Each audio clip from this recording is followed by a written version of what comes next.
الحمد لله رب العالمين والصلاة والسلام على سيد الأنبياء والمرسلين وعلى آله وصحبه أجمعين أما بعد. قال الله تبارك وتعالى: أفمن زين له سوء عمله فرآه حسنا. وقال في مقام آخر: فخلف من بعدهم خلف أضاعوا الصلاة. وقال النبي صلى الله عليه وسلم: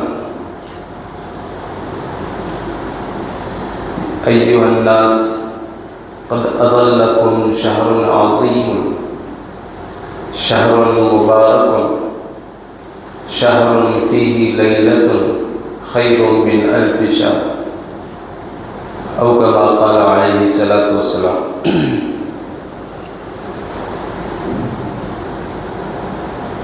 عزیز محترم بزرگوں اور دوستوں، اللہ تبارک و تعالی نے اس امت پر اپنے الطاف و عنایات، اپنی مہربانیاں اور رحمت کے ایسے اسباب دیے کہ ان الطاف و عنایات کی ذریع سی ایک چھینٹ بوند بندے کے قلب و دماغ پر آ جائے تو بندے کی زندگی سنور جائے، اس کے اعمال میں اضافہ ہو جائے اور اس کی درجات کی ترقی ہو جائے، اللہ کا محبوب بن جائے. اور انہی الطاف و عنایات میں سے بندے کی زندگی میں سب سے اہم جو کردار ہے وہ رمضان المبارک کا ہے. اللہ نے رمضان المبارک کے اندر ایسی عجیب برکتیں، ایسی عجیب رحمتوں کا ظہور اور اتنی نورانیت و ہمارا ماحول عطا فرمایا کہ رمضان المبارک کی یہ سعادتیں، برکتیں اور یہاں کی نورانیت اگر بندے کو حاصل ہو جائے تو بندے کی زندگی تقوی والی زندگی بن جائے. لیکن ایسے عام موقعوں میں تو انسان کو جو ہے اپنے کردار سے اور اپنے اعمال کے ذریعے سے پہچانا جاتا ہے، لیکن رمضان المبارک کے موقع پر سارے 11 مہینے انسان کا کردار چاہے جو کچھ بھی رہا ہو، رمضان کے موقع پر کہتے ہیں کہ شیطان بھی مسلمان ہو جاتا ہے. اللہ نے یہ خاصیت رمضان کی رونقیں اور اس کی بہاروں کے اندر رکھی ہے کہ شیطان صفت انسان بھی اللہ کا انتہائی مطیع اور فرمانبردار بن جاتا ہے. رحمت حق بہانہ بھی جو ہے، اللہ کی رحمت تو انسانوں کو ڈھانپ لینے کا بہانہ ڈھونڈتی ہے. پورے سال میں اگر آپ دیکھیں گے کہ جو خاص مواقع ہیں اللہ کے قبولیت دعا کے، قبولیت اعمال کے، وہ بہت کم ہیں، لیکن رمضان میں پل پل آپ کو یہ چیزیں نظر آئیں گی. اگر پورے سال غور کریں آپ تو ایک جمعہ کا دن آتا ہے اور اس میں بھی چند ساعتیں ہیں خاص طور سے، اور دوسری جو ہے 2 مشہور راتیں آتی ہیں، شب برات وغیرہ. اس کے علاوہ ایام عاشورہ آتے ہیں اور پھر ذی الحجہ کے 10 راتیں آتی ہیں جس میں عید الاضحیٰ ہوتی ہے. یہ چند مخصوص ایام ہیں جن کی عبادتوں کے اندر اللہ تبارک و تعالی نے ایک خاص طریقے کی کیفیت رکھی ہے. لیکن جب ماہ مبارک آتا ہے، اللہ نے رمضان المبارک کی ہر عبادت کا ثواب 70 گنا بڑھا دیا۔ عام دنوں میں یہ عبادت کہیں بھی اتنا ثواب آپ کو نہیں ملتا، کسی بھی عبادت کا کہیں بھی نہیں ملتا۔ دوسری خاص کہ اللہ نے رمضان المبارک کے آخر عشرے میں ایک ایسی رات رکھی ہے کہ بندے کو اگر وہ عبادت حاصل ہو جائے تو بندہ جو ہے 1000 مہینے کی عبادت کے برابر ثواب پائے گا۔ پھر رمضان کے اندر روزے کی کیفیت ہے، روزے کی عبادت ہے۔ روزہ اللہ کو اتنا محبوب ہے کہ اللہ تبارک و تعالیٰ نے فرمایا کہ جس نے روزہ میرے لیے رکھا بس اس کا بدلہ بھی میرے سے متعلق ہے۔ روزے کا بدلہ ظاہر نہیں کیا گیا، ہر عمل کا بدلہ دنیا میں بتایا گیا لیکن روزے کا نہیں بتایا گیا۔ پھر روزے سے انسان کے اندر یہ صفت پیدا ہوتی ہے کہ تقوی کا حصول بھی انسان کو ملتا ہے، نور تقوی اس کو حاصل ہوتا ہے، تقوی کی کیفیت اس کی مرضیات کے اندر آتی ہے۔ جہاں اتنی ساری مناسبتیں اور اتنے ساری اہم باتیں اللہ تبارک و تعالیٰ نے خاصیتیں یہ رمضان کے اندر رکھی ہیں، تو ہمارا کردار رمضان کے ساتھ کیا ہے؟ اللہ معاف کرے، اب تو حالت یہ ہو گئی ہے کہ جیسے رمضان آتے ہیں تو ہم جوش و خروش کے اندر شروع میں 1 ہفتہ 10 دن تو حسب حال بالکل بے حال ہو کر خوب عبادت کرتے ہیں کہ مسجد میں پاؤں رکھنے جگہ نہیں ہوتی، ایک دم بالکل آدمی مست ہو جاتا ہے، ایسے خوب جوش کے اندر ہر چیز کے اندر انسان شرکت کرتا ہے شروع کے 10 دن میں۔ لیکن جیسے ہی ایک عشرہ مکمل ہو جاتا ہے تو ہمیں ایسا لگتا ہے کہ اب رمضان ختم ہو رہے ہیں۔ جہاں ایک طرف رمضان کی ہر لمحے کے اندر اللہ نے رحمت برسائی ہے، کرم فرمایا ہے، اللہ کی نگاہ رحمت بندے کو ڈھونڈتی رہتی ہے، تو بندے کا حال رمضان کے اندر یہ ہے کہ جو چیز ہمیں مل رہی ہے ہم اس کی ناقدری کر رہے ہیں۔ اب تو اللہ معاف کرے ایسی چیزیں ہمارے یہاں پر آ گئی ہیں، رسمی شبریں ہیں، رسمی روایتیں ہیں، رسمی نفلی عبادات ہیں، رسمی چیزیں سب آ گئی ہمارے پاس، اور ان رسمی چیزوں کے اندر جو ہے ہم اتنے مشغول ہو گئے اور ان رسمی چیزوں کو اتنی اہمیت دے رہے ہیں کہ ہم یہ سمجھتے ہیں کہ یہی سب سے اچھے عمل ہیں۔ میں نے ابھی ایک آیت پڑھی، أَفَمَنْ كَانَ زُيِّنَ سُوءُ عَمَلِهِ فَرَآهُ حَسَنًا، یہ وہ لوگ ہیں کہ جن کو ان کے اعمال اچھے بنا کر پیش کیے گئے۔ أَفَمَنْ زُيِّنَ سُوءُ عَمَلِهِ، برے اعمال کو مزین کر کے پیش کر دیا گیا، فَرَآهُ حَسَنًا، انسان اس کو اچھا سمجھتا ہے، انسان اس کو اچھا سمجھتا ہے۔ جیسے ایک کافر جو ہے کسی چیز کو اگر ایسے طور پر پیش کرے کہ لوگ اس کو اچھا سمجھنے لگے، پھر وہ اپنے عمل کو اچھا سمجھنے لگے۔ مثال کے طور پر کافر کا کوئی بھی عمل چاہے وہ نیک ہی کر رہا ہو، اس کی نظر میں تو اچھا ہے لیکن اللہ کی نظر میں وہ مقبول نہیں ہے۔ ایک کافر ہے، کافر غریب کو کھانا کھلاتا ہے، کافر یتیم کی جو ہے مدد کرتا ہے، کافر کسی بے گھر کو گھر سے نوازتا ہے، پڑوسی کا خیال کرتا ہے، اتنی سارے اچھے کام کرتا ہے، اور یہ وہ تمام کام ہے کہ شریعت اسلامیہ میں ان کاموں کی بڑی اہمیت ہے۔ لیکن اگر ان کاموں کو کافر کرنے لگ جائے، کوئی مشرک کرنے لگ جائے، اللہ کے یہاں اس کے اس عمل کا کوئی بدلہ نہیں ہے، اور اس کا یہ عمل اللہ کے یہاں دلیل و حجت بھی نہیں بنے گا۔ کیوں؟ اس لیے کہ اعمال کی مقبولیت کا دار و مدار ایمان پر ہے۔ اللہ نے کیا کہا کہ جب یہ کافر اپنے آپ کو ان اعمال کے اندر پیش کرتا ہے تو یہ کیا سمجھتا ہے وَهُمْ يَحْسِنُونَ أَنَّهُمْ يَحْسِنُونَ صُنْعًا وَهُمْ يَحْسَبُونَ أَنَّهُمْ يَحْسِنُونَ صُنْعًا. وہ سمجھتا ہے کہ میں اچھا کام کر رہا ہوں، اور یہ عمل اس کو مزین کر کے دنیا کے اندر پیش کر دیے گئے. اور مزین کر کے پیش اس طرح سے کیا جاتا ہے کہ دنیا میں اچھا کام کیا، اس کا بدلہ دنیا میں لے لے، وقتی طور پر اس کو بدلہ مل جائے گا. جب ہم بھی اسی طریقے سے وہ اعمال جو ہمارے مناسب نہیں ہے یا اللہ کے رسول صلی اللہ علیہ وسلم سے منقول نہیں ہے، روایات سے ثابت نہیں ہے، آپ کی سنتوں سے ثابت نہیں ہے، ایسے کام اگر ہم کرنے لگ جائیں تو وہ عمل کی شریعت میں کوئی حیثیت نہیں رہتی.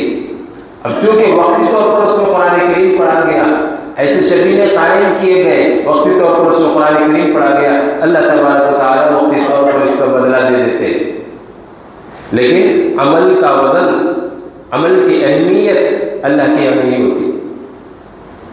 کب؟ جب کہ ایک عمل اہم کرنے کے بعد ابھی باقی عملوں کو جو اور بھی اہمیت کے حامل ہیں، انسان ان کو ترک کر دے اور یہ سمجھ لے کہ میں نے 10 دن کی قرآن سن لی، اب باقی رمضان میرا نہیں ہے. جب بندہ یہ سوچتا ہے نا، اسی وقت عمل کی اہمیت اس کے دل سے خارج ہو جاتی ہے.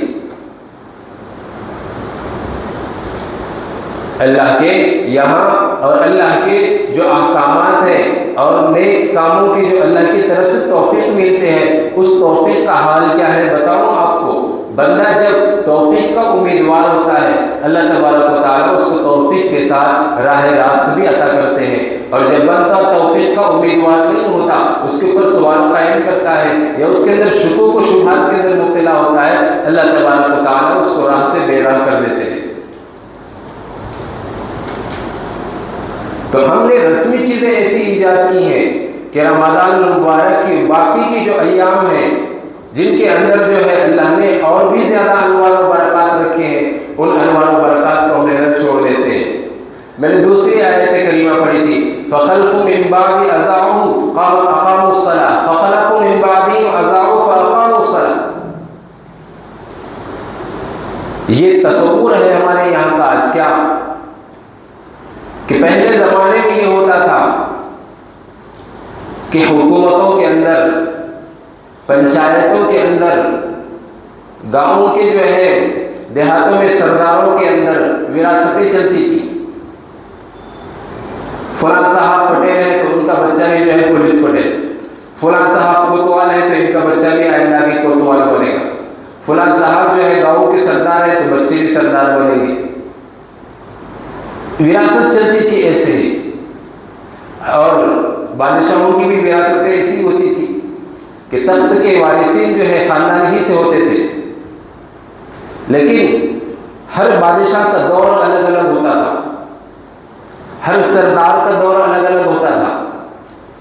پہلے والا سردار لوگوں کی خوب خدمت کرتا تھا، پہلے والا بادشاہ خدا ترس تھا، خدمت خلق میں ماہر تھا.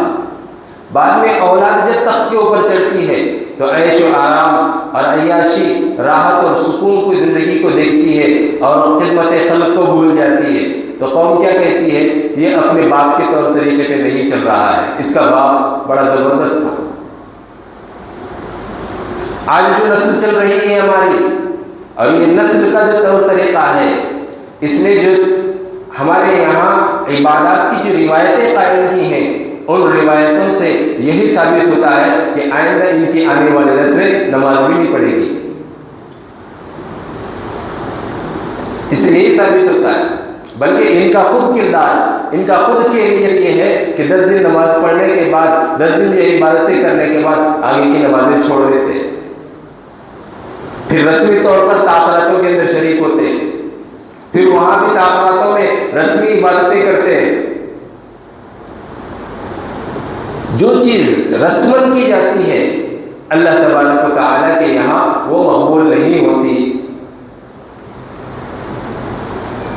اس لیے بندے کو جب ماہ مبارک کی عطا کیا گیا تو شروع سے لے کر اخیر تک بندے کو پائیداری کے ساتھ ماہ مبارک کی عظمت اور اس کا تقدس بہرحال اس کو باقی رکھنا ہے. اور ماہ مبارک کی عظمت اور اس کا تقدس اس کی عبادات کے ذریعے سے ہے۔ صرف روزہ فاقے کی طرح رکھ لینے سے نہیں کہ روزہ رکھ لیا اب بد نظری بھی ہو رہی ہے، روزہ رکھ لیا چوری ڈکیتی بھی ہو رہی ہے، روزہ رکھ لیا ظلم بھی ہو رہا ہے، روزہ رکھ لیا زبان سے گالی اور فحش باتیں بھی ہو رہی ہیں، اہل فیل بھی بک رہا ہے، تو یہ روزہ تھوڑی ہے، یہ فاقہ ہے۔ اور ہم یہ سمجھتے ہیں کہ چند سرسری طور پر عبادتیں کر لینے سے رمضان کی عظمت اور اس کے مستحق کم ہو گئے۔ اسی لیے کہ جب ہماری رمضان کی عبادتیں، ہمارے رمضان کے ایام اس طریقے پر گزر رہے ہیں کہ ہم ان کو سرسری لے کر جا رہے ہیں، تو پھر باقی کے 11 مہینے کے ایام بھی ہمارے سرسری ہی گزر رہے ہیں، ہم اس کے اندر کوئی ایسا قابل عمل اقدام کر ہی نہیں رہے کہ جس سے یہ پتہ چلے کہ ماقبل کے ایام ہمارے مقبول ہو رہے ہیں۔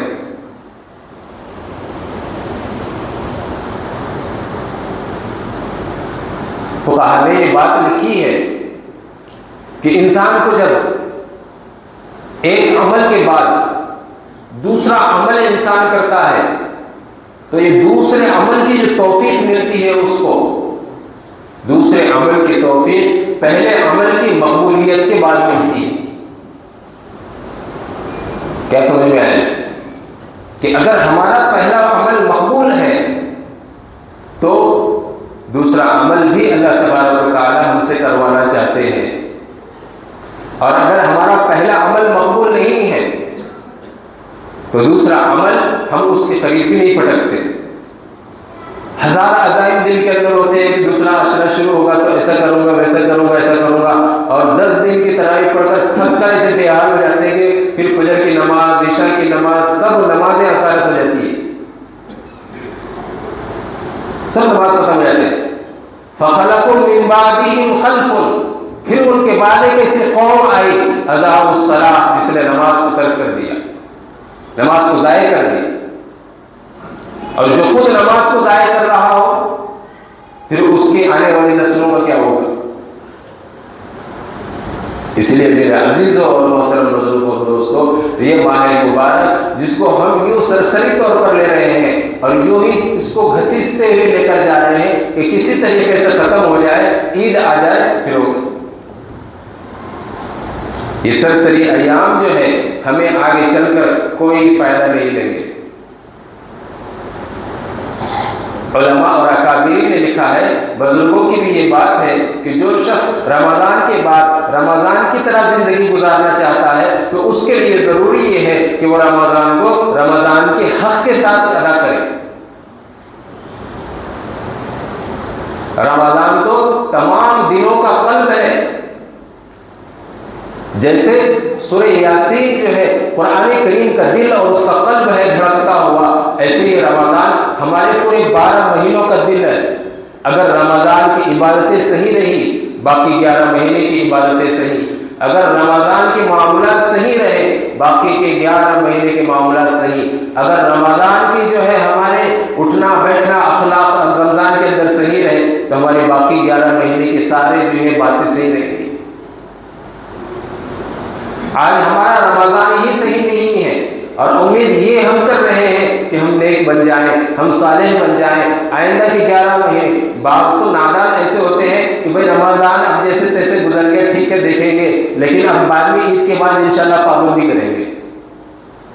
جو مہینہ پابندی کا تھا، جس کے ایک نفل پر 70 کا ثواب تھا اور جس کے ایک فرض کے اوپر 70 فرائض کا ثواب تھا، ایک نفل پر ایک فرض کا ثواب تھا، تو آپ نے وہاں پر اس کی قدردانی نہیں کی۔ اب جب معمولات عام دنوں کی طرح آ گئے، نفل کو نفل کے درجے میں، فرض کو فرض کے درجے میں ہے، جب پابندی کا کیا کریں؟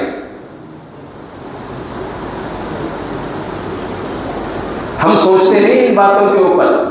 آج رمضان ہمارے یہاں سے گزرنے کو ہے، ہم سے اب رخصت اور جدا ہونے کو ہے، 5 دن رمضان کے باقی ہیں۔ آپ ذرا ہمارے دامن کے اندر غور کریں، نگاہیں ڈالیں، اپنے دل کے آئینے میں جھانکیں کہ ہم نے رمضان میں خاص کیا کیا ہے، ہم نے اس رمضان کو کس طور سے اپنے لیے خاص بنایا ہے، ہمارے لیے رمضان کس طریقے سے اسپیشل بنا ہے، ہم نے یہ سوچا ہی نہیں۔ سوچے آج یہاں پر کھڑے ہو کر اور جو کوتاہیاں ہو گئی ہیں یہ باقی کے 5 ایام ہیں۔ اللہ نے آخر عشرے میں ایک رات رکھی ہے کہ اگر کوتاہیاں ماقبل میں ہو بھی جائیں ماضی میں، تو ماضی کا فسانہ جو ہے آپ ان ایام کے اندر دوہرا کر اپنے ماضی کے آئینے کو صاف کر سکتے۔ جو گرد اور خاک اعمال کے اوپر پڑی ہے، جو گرد اور خاک قلب کے اوپر آئی ہے، ان 5 دنوں کے اندر ہم اس کو صلہ کر سکتے ہیں۔ جبکہ عبادات کے طریقے پر ہوں، جبکہ عبادات کو کما حق ہو ان کے حقوق کے ساتھ ادا کیا جائے، اس کو سرسری ادا نہ کیا جائے، روایتاً ادا نہ کیا جائے۔ روایتاً کا کیا مطلب؟ روایتاً یہ جیسے ہمارے یہاں چل رہے ہیں، صبح کو اٹھ لیا، سحری کھا لی، منہ دھو لیا، فجر کی نماز پڑھی نہیں پڑھی یا پڑھ لی تو فوراً بستر کے اندر گھس گئے، کوئی معاملات نہیں، کوئی نوافل کا اہتمام نہیں، قرآن کریم کی تلاوت کا اہتمام نہیں، ظہر ٹھیک ہے اٹھ گئے پڑھ لی نہیں تو چھوڑ دی۔ اب عصر کی نماز پڑھی تو افطار کی تیاری میں بازاروں میں ہے، اور تیاری کرتے کرتے ہی انسان دسترخوان تک پہنچتا ہے، اور دسترخوان سے ڈکار لینے تک مغرب کی نماز گزر جاتی ہے۔ اب پھر وہاں سے اٹھ کر آنے تک جو ہے سستی ایسے غالب آتی ہے کہ بعض بستر کے اندر گھس جاتے ہیں، اور بعض جو ہے ان کا ارادہ یہ ہوتا ہے کہ دیکھیں گے یہاں جلدی نماز ہے تھوڑا دیر سے پڑھیں گے، وہاں کی نماز کا وقت ہو گیا اب جانے میں نیند آ رہی چھوڑو۔ یہ روایت ہے ہماری۔ روایتوں کا نام اعمال نہیں، اعمال اور عبادت اللہ کی معرفت کا نام ہے۔ مختصر سا عمل اگر اس میں اللہ کی معرفت حاصل ہو گئی، وہ عمل آپ کو آسمان سے زیادہ چوڑے و عریض اور زمین سے زیادہ جو ہے عریض جو ہے محل کی طرف آپ کو لے کر جائے گا، اس کا ثواب اس درجے ہوگا۔ اور مظاہر نظروں کے اندر آپ پہاڑوں جیسے بڑے اعمال کریں گے، لیکن روایتاً کریں گے، اس کے اندر حقانیت کی حقیقت کی کوئی نظیر نہیں ہوگی، تو پھر اس کا عمل ایک ذرے کے برابر بھی اللہ کے یہاں قبول نہیں ہوگا۔ اگر پہاڑ کے برابر بھی عمل ہے تو اس کا ثواب اور اس کی حقیقت اللہ کے یہاں ذرے کے برابر بھی نہیں ہے۔ اور ذرے کے برابر عمل کرو، اللہ کی معرفت کے ساتھ کرو، اللہ کی حقیقت کو سامنے رکھ کر کرو تو پہاڑ سے بھی بڑا ہو جائے گا۔ بھائی اپنی طرف سے نہیں کہنا، حدیث پاک کے اندر آتا ہے اللہ کے رسول صلی اللہ علیہ وسلم نے ارشاد فرمایا کہ جو راہ خدا میں صدق دل سے اللہ کی محبت میں ایک کھجور بھی صدقہ کرتا ہے، اللہ تبارک و تعالیٰ اس کھجور کو پالتے ہیں، اس کی تربیت کرتے ہیں، یعنی اس کی آبیاری کرتے ہیں، یہاں تک کہ وہ ایک تناوار درخت بڑا بن جاتا ہے، اور پھر اللہ تبارک و تعالیٰ اس تناوار درخت کے برابر جتنے پھل اس کو ملتے ہیں اس کے برابر اس کے صدقے کا ثواب اس کے اعمال نامے میں لکھ دیتے ہیں۔ یہ بات ذرے کو اللہ تبارک و تعالیٰ پہاڑ کے برابر کر دیتے ہیں اگر عمل کے اندر اخلاص ہے۔ اس لیے اگر ہم یہ چاہتے ہیں کہ ہماری زندگیاں رمضان المبارک کے بعد رمضان کی طرح اعمال کی پابندی، نمازوں کی پابندی، اسی طریقے سے جو ہے نوافل کی پابندی، تلاوتوں کی پابندی، ذکر و اذکار کی پابندی، صدقہ و انفاق فی سبیل اللہ کی پابندی کے ساتھ اگر گزر جائے، صبر کے ساتھ گزر جائے، ایک دوسرے کے تعاون کے ساتھ گزر جائے، ایک دوسرے کی ہمدردی کے ساتھ اس طریقے سے رمضان گزرتے ہیں، ایسی ہماری زندگیاں گزر جائیں تو رمضان کو اس طریقے سے ہمیں بنانا پڑے گا کہ اس کی برکات ہم 11 مہینے محسوس کریں۔ اگر ہم رمضان کو ایسے سلسلے ادا کریں گے اور یہ توقع کرتے ہیں کہ 11 مہینے بھی رمضان سے اچھے گزاریں گے تو یہ بات تو غلط ہے کہ یہ تو ایسے ہو گیا کوئی ببول کے کانٹے بوئے اور امید کرے کہ اس سے گلاب کے پھول نکلیں، ایسا ہو نہیں سکتا۔ وقت زیادہ ہو گیا، باتیں کہنے کے لیے بہت ہے، العاقل تکفیہ الاشارہ، عقل مند کے لیے اشارہ کافی ہوتا ہے۔ اللہ تبارک و تعالیٰ سے دعا ہے کہ اللہ رب العالمین ہم تمام کو قرآن و سنت کے موافق زندگی گزارنے کی توفیق عطا فرمائے، اور جو باتیں کہی گئی ہیں اے مولا کریم سے اس سے التجا ہے کہ اللہ اس پر عمل کی توفیق عطا فرمائے، کوتاہیوں اور قصوروں کو معاف فرمائے۔ آمین۔ وآخر دعوانا الحمدللہ رب العالمین۔ جو حضرات سنت نہیں پڑھے سنت پڑھے۔